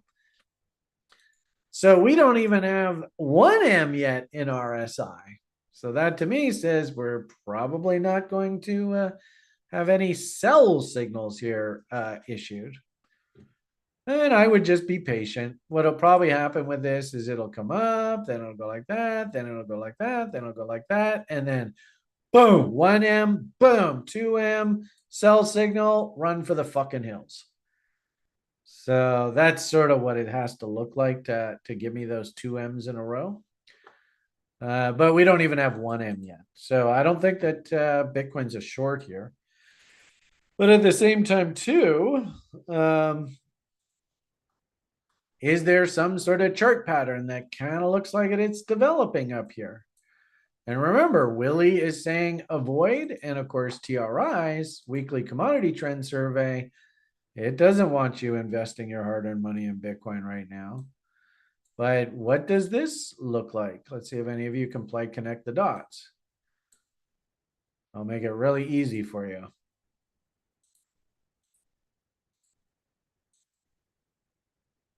That's where we are so far. And as I said, Willie is saying, where's Willie? Willie is saying, don't be an idiot and buy here. You're just asking for trouble. So it makes perfect sense to me. We're right at trendline confluence. Keep in mind, if we want to be bullish, we actually have to see W's on the other sides of these trend lines. Not only are we not seeing W's, we're actually seeing a rejection on a test of the trend line. That can't be a good sign. And, if Willie is stupidly overbought like this, well, then the odds are we're probably going to work our way back down here. And we're stuck in a trading range. And then if we do actually end up going Ming out kind of idea, something like that, that will generate that second M in RSI. And then you've got yourself your trade set up if you want to go short. And of course, the interesting thing about all of this, which is kind of bothersome, was that I was hoping, hope. Of course, that's not always the best idea to be so hopeful because it sometimes skews your sort of real look at the market. I was really hoping that we would just get a nice pivot low through my birthday, and that would set up our sort of base for the summer rally heading into our fall crazy ass peak objective. But I don't think we're going to get that now. Right? Clearly, there's my birthday. Market's moving up. What I'm worried about now is that the cliche over time is, and let's see if you guys can answer this. How does the expression go? And oh, by the way, we just entered. What are we supposed to do in May? And do something? So we just entered the month. And Bitcoin looks like this. Do you see the trap that's being laid here, folks? And sadly, I don't want to skew this. Let's put that over there. Sadly, normally, like I said, I was hoping that we'd get a nice swish here into my birthday, put in a base, and then away we go. And everybody says, thank you very much for that birthday present, Brian. But normally what happens in the market is we actually trough the end of June, and it's through the July 4th holiday weekend that the market usually bottoms. So the cliche is sell in May and walk away, and this thing doesn't bottom until we actually get to the point where all the kids are out of school, we're firmly into summer vacations, all the kids are in mom's basement, all the boys, I suppose, maybe some girls nowadays, all loaded up with their crypto screens. And of course, they're all going to get stinking rich, and everybody's ready to go for that summer market in crypto. So as I said there a moment ago, I'm actually pretty disappointed. I was really hoping that we were going to trough here. But of course, this rally is really, it's out of nowhere. And of course, this Trump guy is completely screwing the market right now. I mean, this market is an absolute mess. It doesn't know up from down. And of course, that's probably exactly what he wanted. So now, and you can see I have bear ABCD objective on here. Now, is this the ABCD?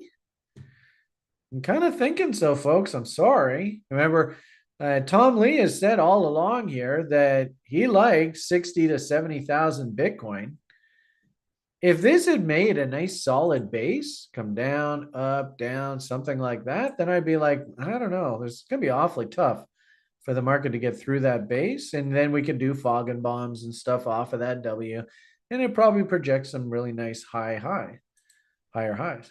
But this was a V bottom. What is the cliche about V bottoms? V bottoms by definition need to what? Go buy a school in May and walk away.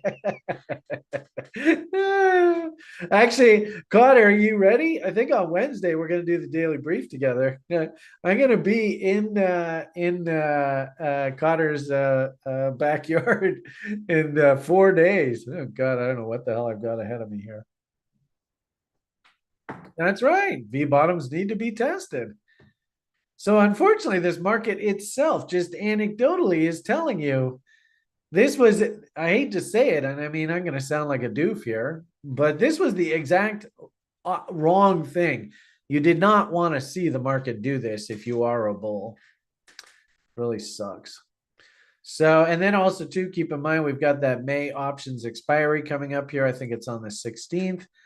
And of course, big fat monthly expiries. They want to sucker as many people. We also have the Fed coming up here middle of this week. So my hunch here is that they're probably going to grind the market up through here.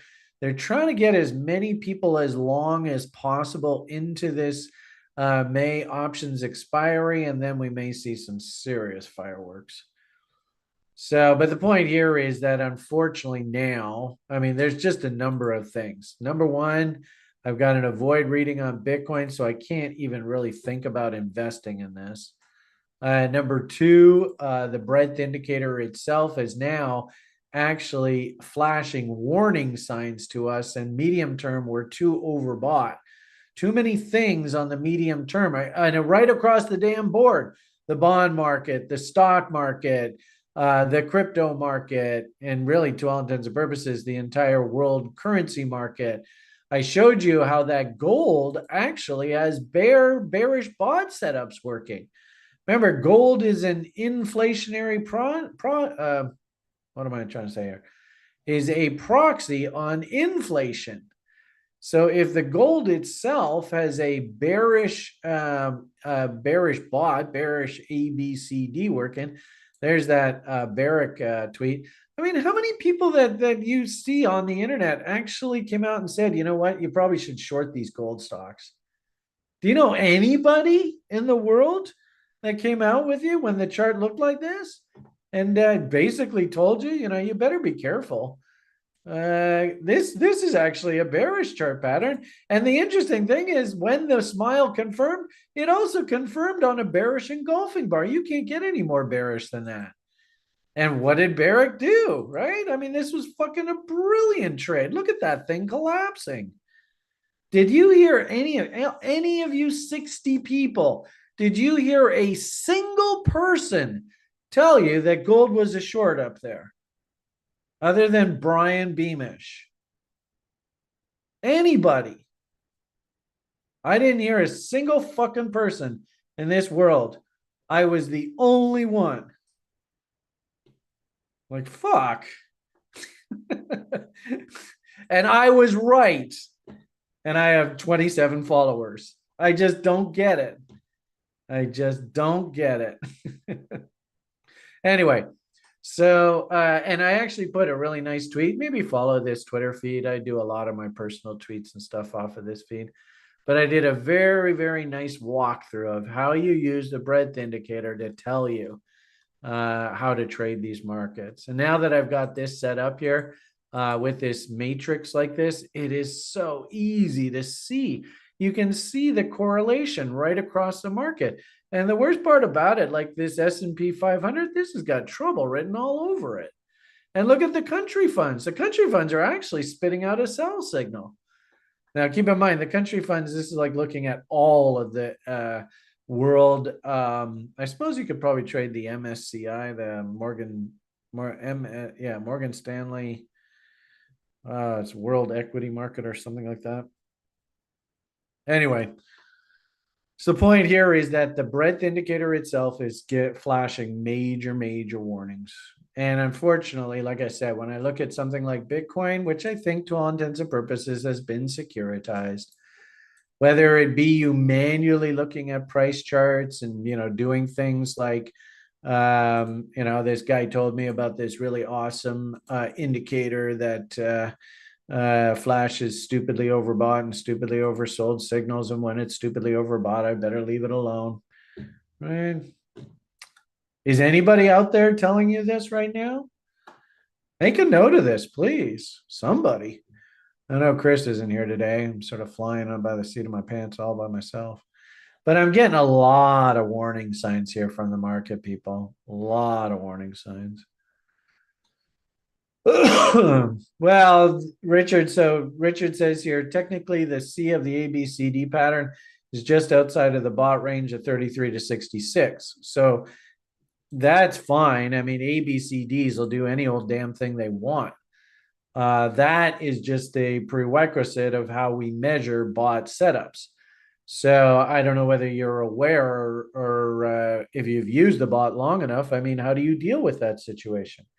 The answer is you draw a different range, maybe a smaller range, maybe a bigger range, to try and figure out what the bot ABCD levels are. But that doesn't negate, just because the bot setup itself does not set up. That doesn't negate the ABCD. ABCD, ironically enough, that's a harmonic. And I mean, technically, you could have ABCDs where the ABC goes all the way up to 78.6. It means that it negates the bot setup, but that doesn't mean it negates the actual ABCD. So anyway, just a point I would just say here, and the whole point of this conversation was this market's starting to look really dangerous. And you also notice too, we are at trend line resistance. So what's Brian's rule about trend lines? You want to see a really great example of that from the stock market? I don't know whether it pisses the guy off who originally was interested in this, and I started following the name itself, but this was such a good example of this concept. This semiconductor stock, we were interested in buying this. And I was like, I think we should be best served here. Keep in mind, this is a weekly price chart. So we should be best served here just waiting for some sort of W on the other side of the trend line. And look how painful this has been. It just keeps breaking the trend line, break the trend line, break, but no W's. And then it just keeps making lower lows. And back, break down, no, back down. Oh, this is it. We're going to break. No, back down. So even now, sadly, I can't even say there's a buy signal there because we do not have a W on the other side of this trend line. So I'm not saying that Bitcoin's going to do it, but I am saying, man, this is one hell of a really, really simple way to trade the market. Right? And keep in mind, trend lines are based off of market structure. So the way that you validate trend lines is you must see market structure, and it's the market structure that actually defines the trend line. So, yes, we, the trend line off of the fast trend line was all the way here. We broke that. But what's fascinating about this is we even broke these downtrend lines, but I don't see any W's here. This is like straight down, straight up, boom, new lows. Straight down, straight up, boom, new lows. Oh, fuck, I hope not. So the message of today, unfortunately, but I have to say, this is a fantastic sales pitch for subscribing to the platform. The basic message of today is, there was a nice rally. There was a nice lift. I could take that 16% on Ethereum right now and call it a day. There's nothing wrong with that. You want to book profits on some of these names that you bought off the bottom, great. But looking at the breadth indicator right now, I tell you, this market's starting to look dangerous again.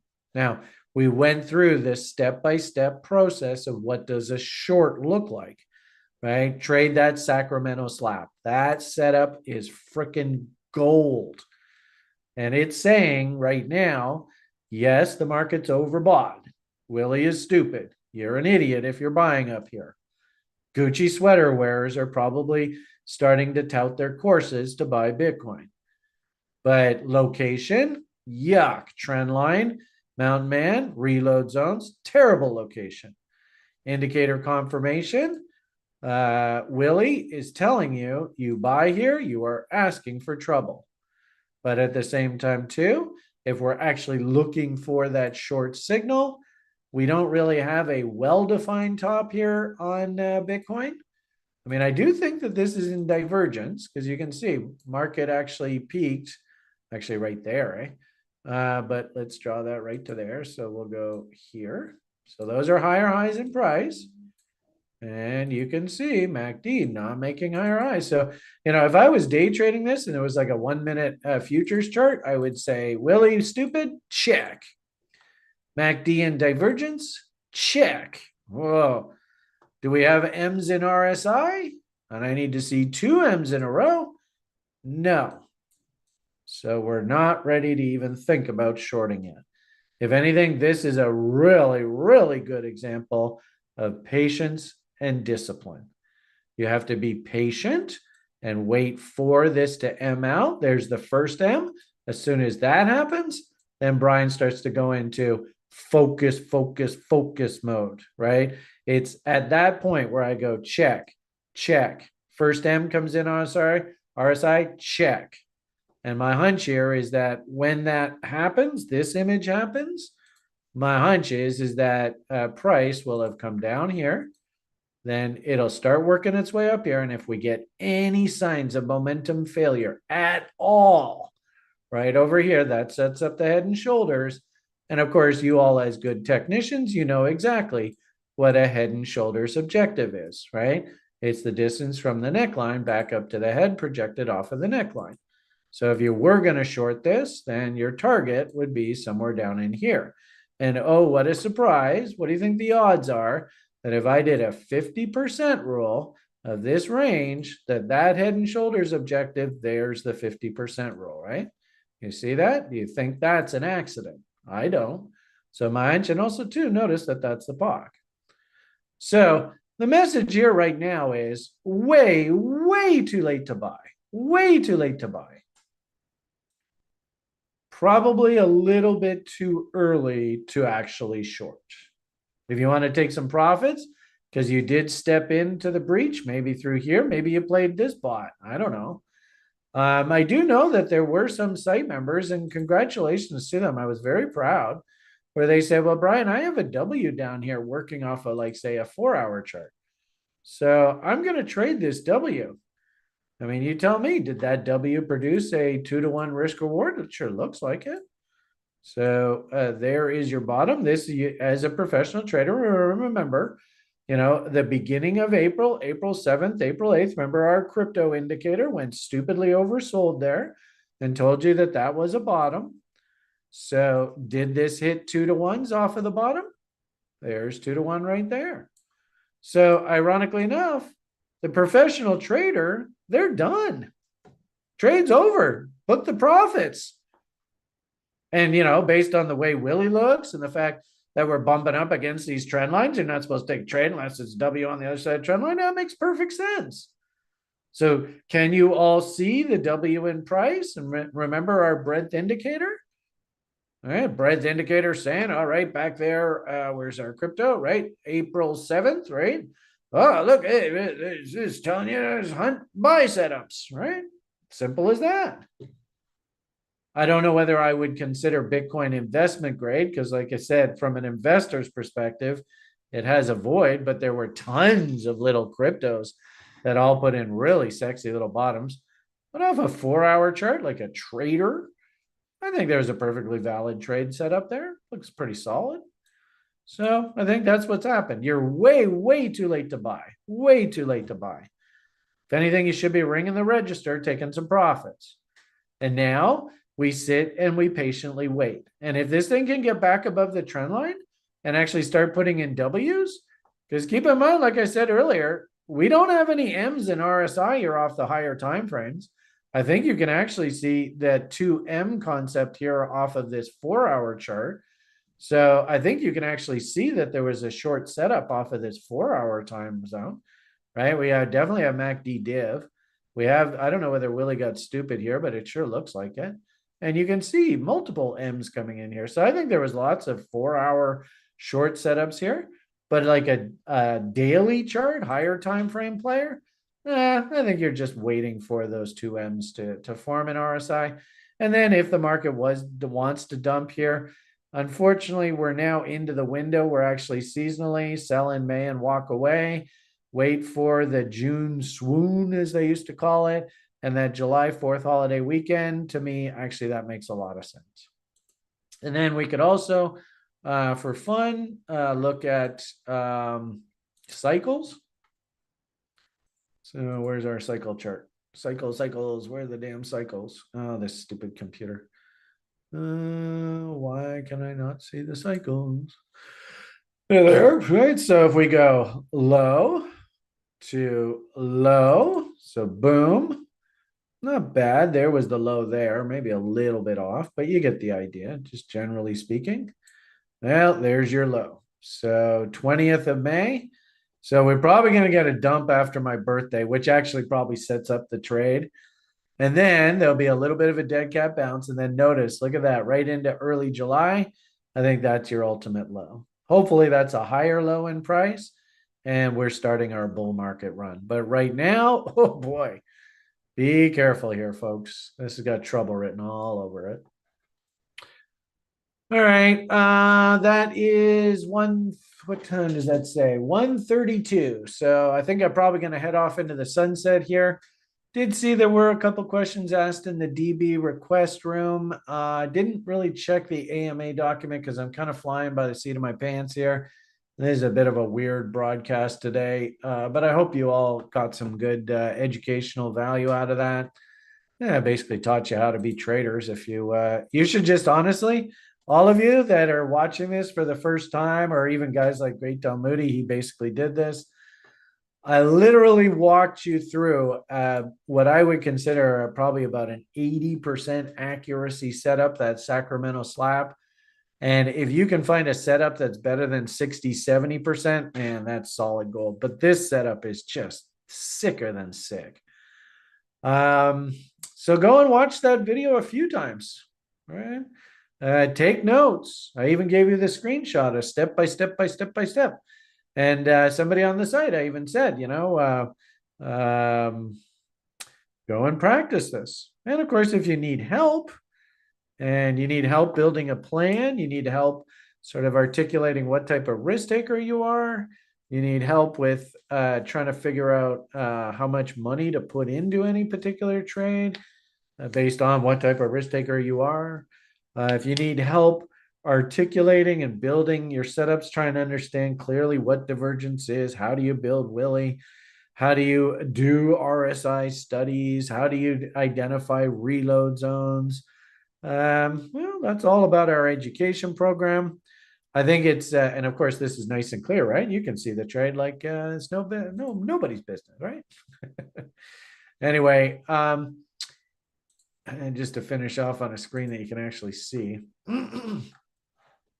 If you want to get to the point where you don't have to listen to a guy like me bark, that you can actually look at this image and you can understand what these trend lines are telling you.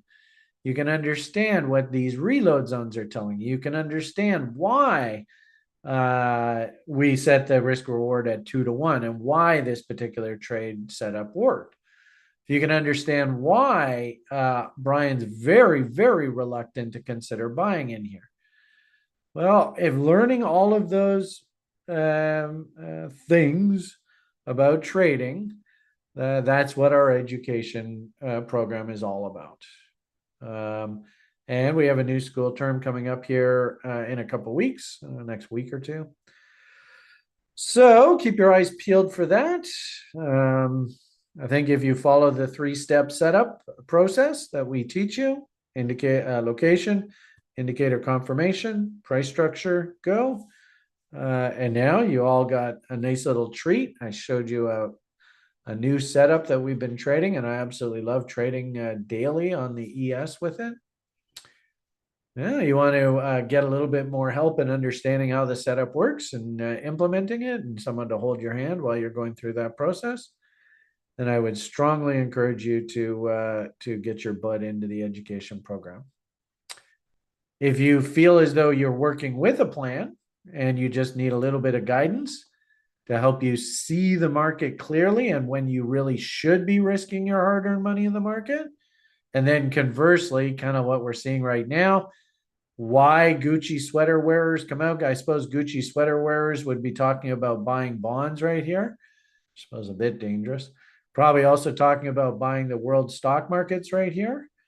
Well, I think everybody would do themselves a favor subscribing to this dashboard. And especially if you're a crypto investor, this, because crypto is venture cap, this thing moves very, very quickly back and forth to overbought and oversold and attractive to unattractive. But this basically gives you such a nice shopping list. Every single week, you can just pull up and say, okay, what are the names that are trading at the bottom ends of their ranges and that have pretty good profit potential going forward, and I'm not walking into a trap. And ironically enough, do you hear Alan talking about dog money right now? I don't think so. So interesting how dog money actually is on the attractive list. And that's when for you, Jim and Liz, go and tell your family members that it appears dog money is somewhat acceptable to be bought here now. Go figure. EOS, what does that say? Rebranding to Volta at the new ticker. I remember your TA from like 78 years ago. Actually, I think I own a whack at EOS. Is it on here? Let's see. Is EOS on here? Is it big enough to be on here anymore? Doesn't appear to be, eh? This is our full universe. No, this is our sort of top 30 kind of cold list. It's just supposed to be the top names. Doesn't look like EOS is on the leaderboard anymore. But I seem to remember I've got some on the books. And keep in mind, I'm the type of guy I want to own everything. I did own everything, and then I went into this partnership and I had to sell everything, which was really stupid.